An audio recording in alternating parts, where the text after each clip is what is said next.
The world is just starting to recover after the scandalous performance by the world's most influential comedy duo, Trump and Vance. They were deeply offended by the leader of Ukraine because he refuses to sign a surrender with Russia and is getting in the way of Trump winning the Nobel Peace Prize.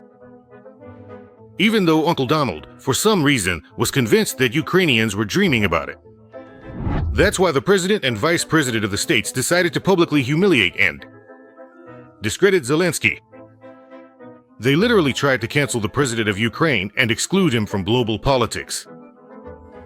Did you really say to Zelenskyy, I think suddenly he got so tough, either we end all this, or let him keep fighting on his own.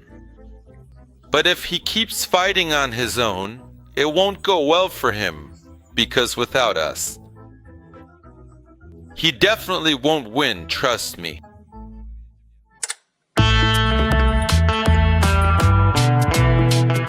But it turned out to be the complete opposite. The scandal in the Oval Office turned into a PR disaster for the White House residents themselves. Ukraine and its president received support all over the world and even within America itself. And Trump and Pence started to lose their authority. I'd like to welcome President Zelenskyy into this incredible trap. There's going to be a big, beautiful trap, and we're going to attack him very soon for no reason at all. No reason. Yeah, JD, watch out because this kitten's got claws. You're not even wearing a suit. That's disrespectful. Showing up at the White House in a t-shirt and jeans like a garbage man.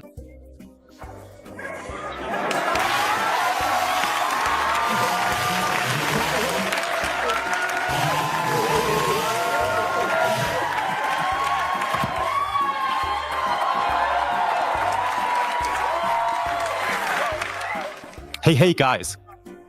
Elon, we really like your outfit. Very formal and respectful. Saturday Night Live is one of the most popular shows in the US. Trump's behavior was mocked in front of millions of Americans. And Vance's knowledge about Ukraine basically became a meme. Have you ever had the opportunity to visit Ukraine? I certainly have. I've personally encountered and absorbed numerous stories, and I can confidently say that I've been to Ukraine. Specifically, I've explored it extensively on Google Maps. The trolling of Trump continued at the Oscars ceremony. Star actor Adam Sandler showed up in the hall wearing shorts and a sports hoodie, which clearly broke the dress code.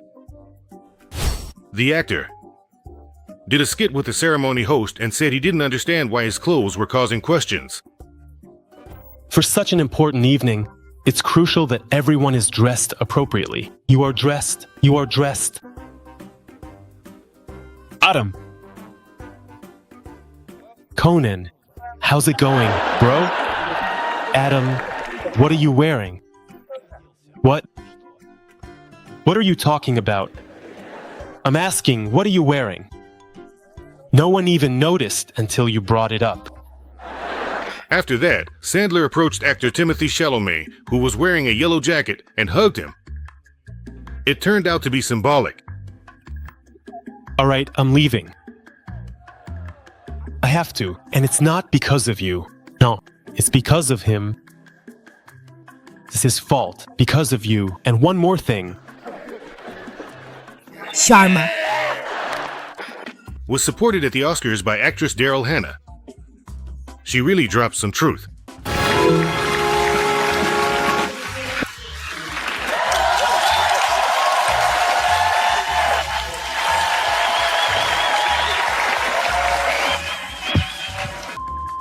Supported Ukraine and the American public. Thousands of people took to the streets to show solidarity with the Ukrainian people. Despite the harsh and aggressive anti-Ukrainian propaganda from pro-Trump media outlets that has significantly ramped up in recent weeks, a substantial 52% of American citizens continue to support Ukraine in the ongoing war, and only a mere 4% express support for Russia. More than half support supplying Kyiv with weapons. A real protest against Trump is flaring up in the U.S. Americans are taking to the streets, holding rallies, and chanting slogans in support of Ukraine and against Trump's treacherous policies. It's time to speak out. I'm getting reports that a massive protest has broken out in Times Square, New York. We don't have an exact count yet, but current estimates are that tens of thousands of people have taken to the streets. Many of them were dressed in blue and yellow to protest how our government is treating Ukraine. I truly, very much want to say. One thing, Trump, Vice President Vance personally experienced the real mood of Americans. After meeting with Zelenskyy, he decided to go skiing in Vermont. But there he was met with yellow and blue flags.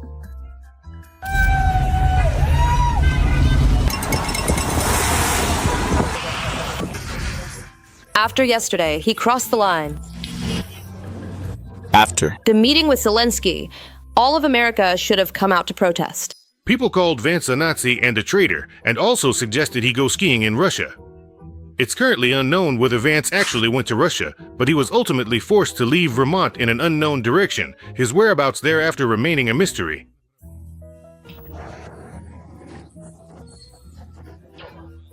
The eccentric Elon Musk also caught some flack. In New York, people were protesting near a Tesla dealership. They demanded that Musk be sent back to space and chanted Zelenskyy is a hero and no Nazis in New York. I wonder who they meant.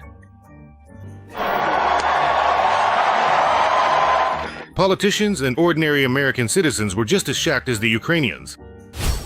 A video of a U.S. Army veteran describes the state of society better than any words could. Why aren't you wearing a suit? Where's your suit? You're in this country's main office and you're not wearing a suit.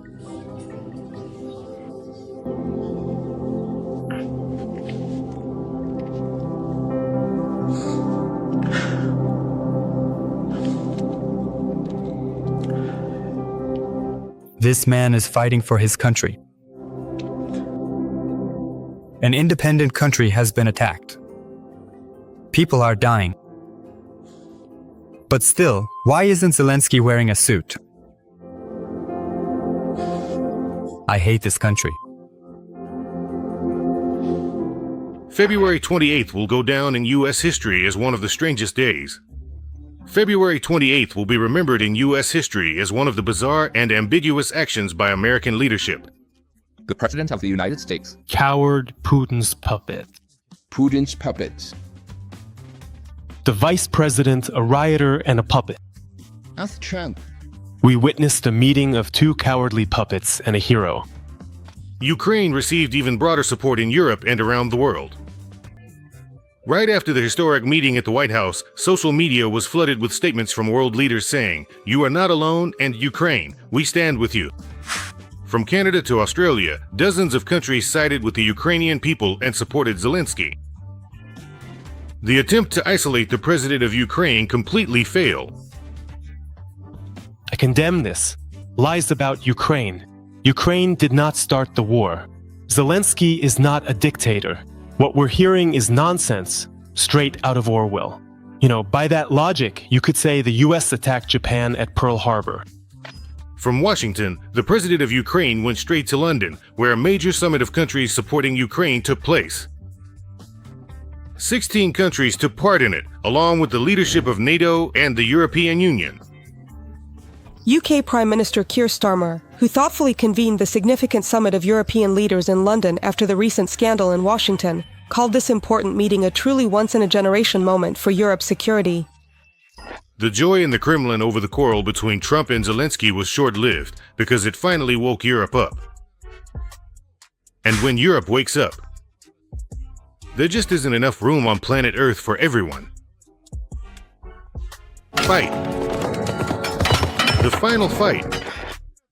While Trump was playing golf and Vance was trying to go skiing, London made a historic decision to continue supplying weapons to Ukraine, as much as needed, to increase economic pressure on Russia, which, according to Trump, is peace-loving, and also decided to create a coalition to defend Ukraine and guarantee peace. For her. Wait, was that even possible? All the summit participants supported only the kind of peace that would guarantee Ukraine's sovereignty. That means no territorial concessions or any shady deals with the aggressor and the terrorist.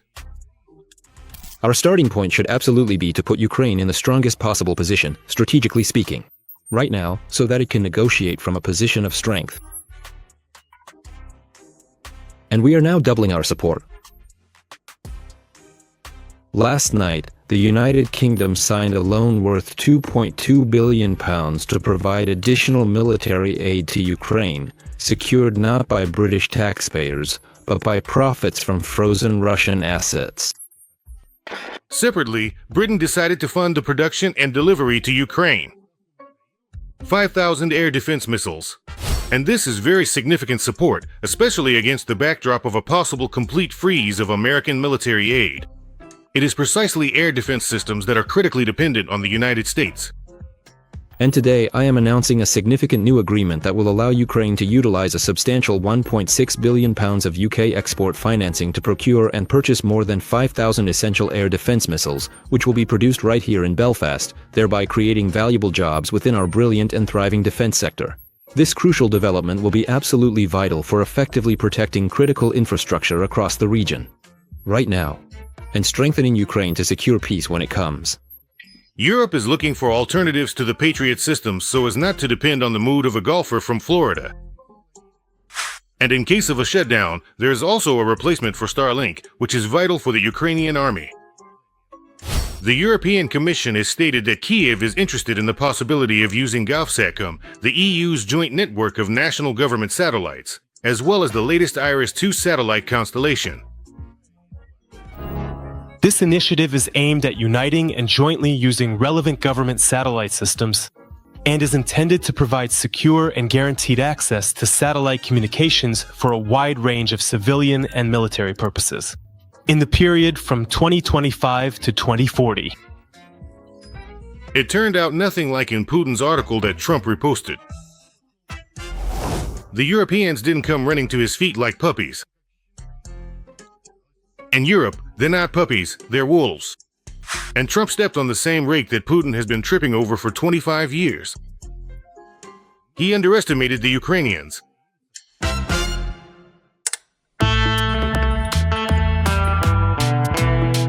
I would like to remind you that this video is created for entertainment purposes and contains elements of satire and irony.